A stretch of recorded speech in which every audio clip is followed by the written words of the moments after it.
What's up guys, D5300 here. Today we're going to review the GoPro Hero 7. The GoPro Hero 7, and mainly it's going to be a comparison with the GoPro Hero 4. I've had the GoPro Hero 4 for a couple of years now, and I was trying to find reviews of going up from a 4 to a 7, but I couldn't really find anything, so I decided to make something myself. I just picked it up today. We're going to do a quick unboxing of it, but we're going to do mainly in-field stuff to see low light performance, different modes, seeing how it looks, and especially the hyper smooth. I'm very excited for that. So, all right, let's get this going. All right, so I'm an idiot and I ordered a frame for this, but I guess it comes with one. It comes with a frame from what it says in the box, a frame, a clip, and we'll go through it when we get it. Sticky adhesive with a little curve on there. I got a ton of GoPro attachments. Got a flat one there. Got like 50 of those. We got the battery and a charge cable. It is USB-C, so that is a difference between the 4 and... That is one of the differences between the 4 and the 7 is the charge cable is a Type-C cable on there. So any accessories that you have of your 4, most obviously like chest mounts and things like mounts will work, but like old batteries, GoPro Hero 4 battery and a Hero 7 battery, completely different. So pretty much your Hero 4 stuff is useless when it comes to frames, batteries, things like that. One of the biggest differences is obviously the difference of the frame. So the body itself, I mean. Biggest thing is you don't need a waterproof casing anymore. Obviously the casings of like Hero 4s and stuff would go deeper, but this still goes up to 33 feet, I believe. And another big difference is the screen itself. It pretty much takes the whole thing. The screen is a little bit smaller on the GoPro Hero 4 than on the 7. These are the size differences between them. That's one of the biggest reasons I went with the GoPro Hero 7 rather than the 8 is because of this removable lens cover. I didn't really worry about the hyper smooth 2. I didn't really see that big of a difference in between the two. And then the live streaming, it can do 1080 on the 8. This can do 720p. I didn't really care for that because I never live stream. I don't plan to ever do that. So that didn't really bother me. All right, I can shut up talking about the whole live streaming and all that stuff. I don't need to talk about that. What we're gonna do is we're gonna conduct a test using not a stabilized tripod or anything like that, monopod or whatever you want to call it, and we're gonna go head to head versus these. I do have some footage that is with a same like stick on there, but it just broke while I was going out here to do this, so I will add that footage in later. But we're gonna start off with just a walking vlogging test. This is mainly an audio test to see what the difference is between the audios. And the frame I'm using on the GoPro Hero 7 is just the frame that it comes with, and I'm using a skeletal frame on the GoPro Hero 4. So this first one is the audio test. All right, and this is the GoPro Hero 4. So same exact distance as you can see from the camera here. I'm about 1.5 feet away. Still got the same road noise. You got people mowing the lawn and all that stuff. I'm talking again a little bit more than higher rate of normal. And this is how it sounds like. People say the GoPro Hero 4 has a really good microphone, and it does. It has a really good microphone on there. But I want to see how it shapes up to see if that's the thing that's keeping people back from getting a GoPro Hero 7 Black. So this is how it sounds normal talking on there as I'm walking, trying to hit some wind. There really is no wind going on right now. And then this is if you're talking a little bit quieter, if you're kind of in a public area and you kind of want to be a little bit quiet while you're vlogging about 1.5 feet away from the microphone. All right, so this is the audio test of the GoPro Hero 7 Black. I am recording in 4K at 60 FPS.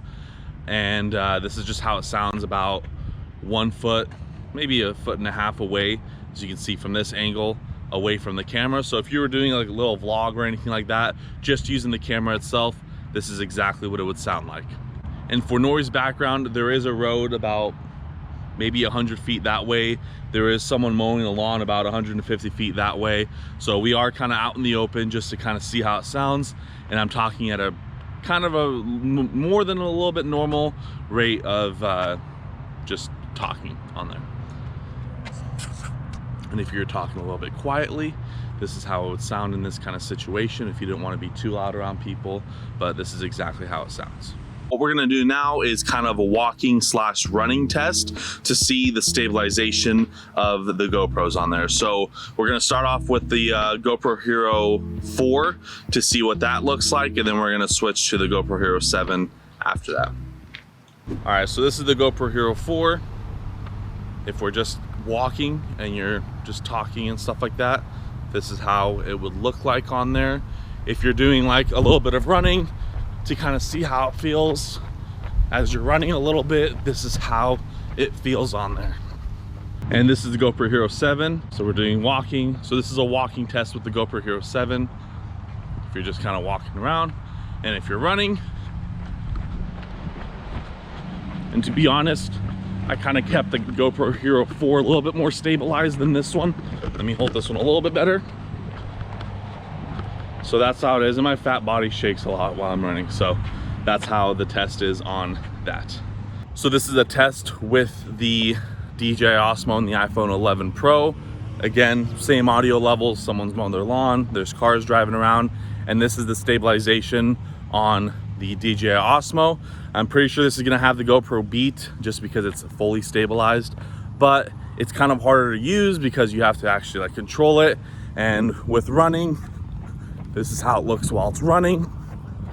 So you can see it's very stabilized, really good, but a little bit bigger of a form factor. You got to charge the battery on the stabilizer as well, and we'll see the comparison with the GoPro. So those tests were conducted at 1080p at 60 FPS on the GoPro Hero 4 and at 4K at 60 FPS on the GoPro Hero 7. The reason I did that is because I wanted to show what you're mainly going to use it for. A lot of people are going to record at 30 FPS as well, but even the Hero 4 can't even record 4K at 30 FPS. It can only do 15. So that's going to be your biggest differences between the 4 and the 7 when it comes to stats like that. I do have some footage that I recorded the other day of the different resolutions and the different frame rates. So this is the difference between the super slow-mo that these cameras can do. As you can see, the GoPro Hero 4 can only do 120 frames per second at 720p, while I was recording the GoPro Hero 7 Black at 240 FPS at 1080p. So you can see the difference between there, how much I slowed down the footage and how it looks. It's definitely a lot better on the GoPro Hero 7. All right, I haven't seen any of the footage. Obviously, I just recorded this right now. Now we're gonna head over back to the studio, and I'm gonna clip this all together and see the end results of everything that I put together. So let's head back to the studio. All right, and we're back in the studio. So as you saw, the GoPro Hero 7 outshines the 4 in pretty much every category except one. That one category is sound. The sound on the GoPro Hero 4 is surprisingly very good compared to the 7. But that's one thing you can always fix. You can always get the mic adapter and put a lav mic or a shotgun mic if you're gonna have it on a vlogging setup or something. So you can always fix sound. So for me, that's not really worth keeping the 4.4. 4.4? Yeah. But in all video aspects, the GoPro Hero 7 outshines it by a lot. Being able to do 120 frames at 1080, 60 frames at 4K, and even 240 frames at 1080, it just beats it on all categories. It's a lot smoother. Obviously, it's got the hyper smooth system on there. It's actually crazy how good it is. Absolutely insane. It pretty much compared to that gimbal that I had on my phone, which is crazy because the gimbal and the phone are pretty much almost absolutely smooth, but this thing is just hands down insane when it comes to stability. This next test though is the one I could not find anywhere on any YouTube video comparing the 4 to the 7, is night video. I do a lot of my POV photo shoots at night, and when I'm out there, I hate how it looks at night because it's just so grainy. As you can see in my BLM Pro test, this wasn't even nighttime and it looked really, really bad. So I want to see the comparison between the 4 and the 7 at night. So on one side of the screen, I'll have the 4, on one side of the screen, I'll have the 7. As you can see, the GoPro Hero 7 outshines the 4 in night video as well, which is awesome because that's the one thing I mainly wanted it for, and having that hyper smooth capability, it just is really, really good looking. This was filmed in front of my front yard. There was a street lamp, as you can see in the video. I kind of point out that it's off.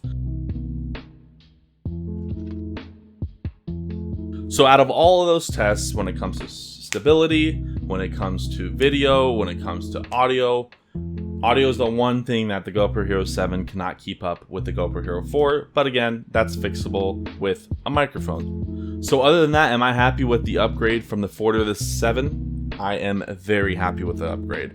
For being only $229 at Walmart right now, it's definitely a must-go-to camera when it comes to videography or photography, especially since used 5s and used 6s and even used 4s are going from that $100 to $250 price range, because I've seen some 6s on Facebook for like $250, $225.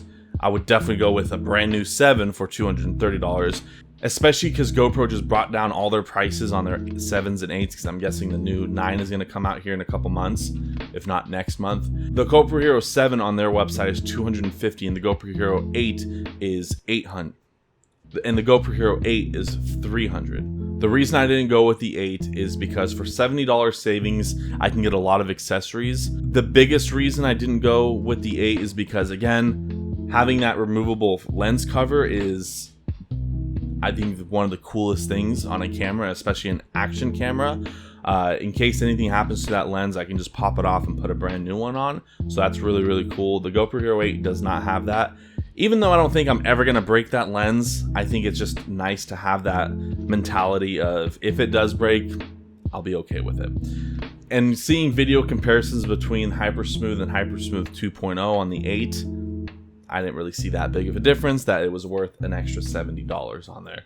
Other than that, that's pretty much it. That's why I got the 7, and should you get the 7, I think you should. For $229, you cannot go wrong with that. So other than that, thank you guys for watching my video. If you guys liked it, hit the like button down below. It definitely supports me a lot. If you guys want to see more of my stuff, hit the subscribe button down below. And for more of my photography stuff, definitely hit up my DSEC208 page on Instagram. Link in the description down below, and join my Discord as well. Link in the description down below as well. Other than that, thank you guys so much. I hope you guys have a wonderful and beautiful day. DSEC208's out.